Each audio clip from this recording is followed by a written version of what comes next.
So now the Civil War has ended. We've had 4 years of intense fighting. Hundreds of thousands of men have been killed. Many have been wounded and will suffer repercussions of those wounds for the rest of their lives. The economy in the South has been destroyed. We have the freedom of the slaves, and so that is a wonderful achievement that has come out of this war. But now they're going to have to figure out how they're going to live the rest of their lives and what they're going to do. We have great industrialization that has taken place in the North. Northern cities, in many cases, are booming. This is when you first really begin to hear the term millionaire. And now, after really trying to destroy each other, the two sections of the country have got to figure out how they're going to work together again, how they're going to come back and be a part of the same country once again. The leadership is going to have to do that without the guidance of Abraham Lincoln, who has been assassinated. His vice president, Andrew Johnson, had stepped up to become president, and he is going to struggle as president. He is going to be at odds with other party leaders in the North.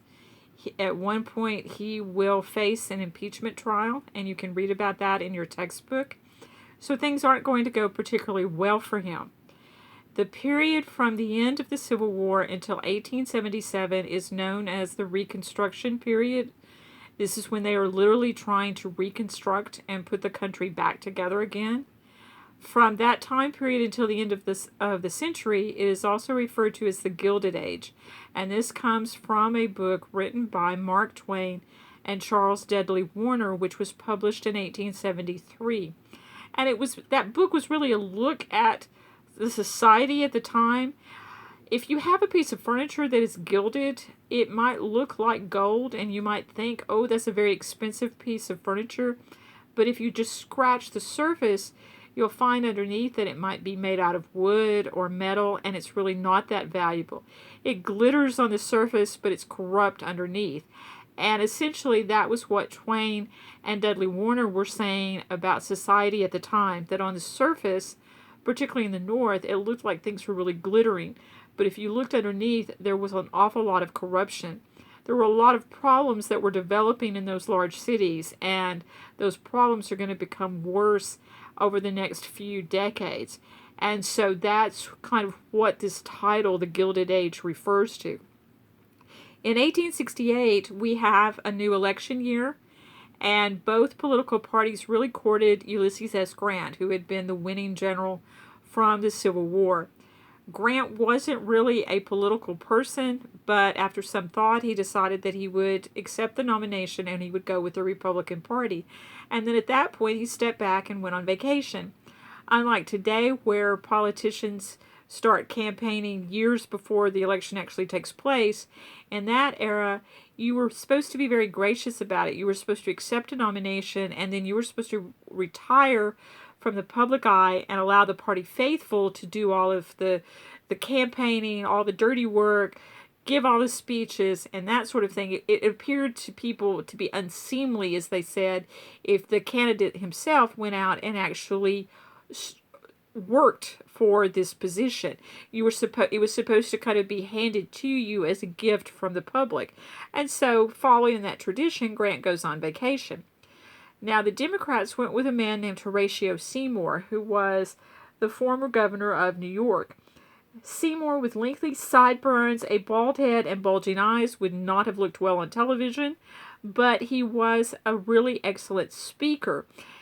Unfortunately for him, as I just said, if you were a candidate, you really weren't supposed to go out and give speeches, and if you did, it was looked upon as a sign of defeat, okay? But unfortunately for Seymour, the Democrats really lacked manpower, organization, newspapers, and money. Really all they had going for them was his speaking ability. But once he started going out and giving speeches, it pretty much was a done deal at that point, and so Grant is going to win this election. Grant had been a great leader during the Civil War, but in the White House, he was blind to corruption and to the actions of some of his friends. whom he placed in office. He's also going to place a large number of his wife's family members in office. Now, while it has never been proven that he benefited from any of the corruption that happened while he was president, he gets the blame for it, and his presidency ranks as one of the lowest in our history. Exciting things were happening in the country as Grant took office. One of the most exciting was the completion of the Transcontinental Railroad, the most daring engineering effort the country had yet seen. The idea had been to span the West with iron rails from Omaha to Sacramento, to build a railroad across 2/3 of the continent and some of the most difficult terrain on Earth. Not in all of that distance, not in 1,700 miles, was there a single settlement of any appreciable size except at Salt Lake City. The railroad would join what essentially were two different countries, California and back east. Construction crews would cross hundreds of miles of desert, push into the mountains at elevations as high as 8,000 feet, and all of that without benefit of bulldozers, rock drills, modern explosives, or modern medical facilities. The idea for the railroad had started in 1862, but the Civil War had delayed construction. In 1866, construction took off. The Central Pacific and Union Pacific railroads were hired by the government to do the work, with the Central Pacific building from the West Coast eastward and the Union Pacific building westward from Omaha, Nebraska. The Union Pacific hired mostly unskilled Irish immigrants. On the Central Pacific, the bulk of the workforce was Chinese immigrants. Altogether, about 25,000 men built this railroad. These men worked 7 days a week, 12 to 16 hours a day, and were paid an average of $1 a day. The men faced attacks from the Sioux and Cheyenne as the rails penetrated territories they considered to be theirs in western Nebraska and southeastern Wyoming. The workers also faced pressure from bosses. Part of the reason for that pressure was the fact that the two railroads were actually in fierce competition. The volume of their government land grants were directly proportional to the amount of track laid. Survey parties laid out some 200 miles of overlapping, parallel, entirely redundant line because the government had not designated an official meeting point. After workers passed each other, blasting away at hard rocks and almost at each other, U.S. Secretary of the Interior Orville Browning intervened and named Promontory Summit, 56 miles west of Ogden, Utah, as the meeting point. Now, as these rail lines were being constructed, the Native Americans were launching attacks where they could, trying to disrupt this because they recognized that these railroads were going to be able to bring soldiers into their territories, more immigrants, and that their land was going to slip away. So they were doing what they could to slow this process. Now, the Native Americans depended on buffalo in large part for just about everything, food and their clothing, etc. And that was recognized at the time by the military. And so hunters were sent in to start to kill the buffalo so that these workers on the railroads could be fed. But also, as the lines were laid and trains began to come out there, you also had hunting parties coming, men from Europe and princes that wanted to come and shoot buffalo. And so you would have buffalo slaughtered, and a lot of times the carcasses were just left to rot on the plains. And as the buffalo began to be shot almost to extinction, the tribes are going to begin to face starvation. And this is going to allow the government to begin to put them onto reservations where they will promise to provide for them.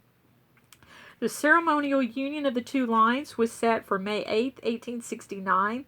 Leland Stanford of the Central Pacific almost failed to arrive because of a train wreck. Thomas C. Durant of the Union Pacific was kidnapped en route by workers his company had not paid for months. Durant telegraphed for money and was released, delaying the ceremony by 2 days to May 10th. Stanford stepped up to join the last eastbound and westbound rails.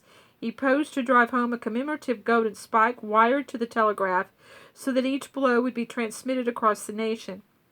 He raised the heavy sledge, brought it down, and completely missed. Laborers assisted him, and finally the railroad was complete.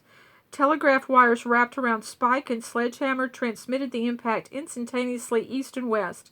In San Francisco and New York, wires had been connected to cannons facing outward across the ocean. When the signal from the spike came through, the cannons fired. it was now possible to leave San Francisco and arrive in New York in 10 days. Now, as I mentioned, Congress decided that the best way to stop some of the Indian attacks that were happening was to put the tribes on out-of-the-way reservations. And this began to happen to several of the tribes. In 1868, peace with the Sioux was achieved when they agreed to settle within the Black Hills Reservation in Dakota Territory. That peace is going to be very short-lived, and the Sioux will later go back on, start raiding again as they begin to try to protect the Black Hills from invasion by settlers and by gold hunters coming in once gold has been discovered there. In this next session, I'll talk a little bit more about what happens there and in Grant's, in the rest of Grant's political term and the end of Reconstruction.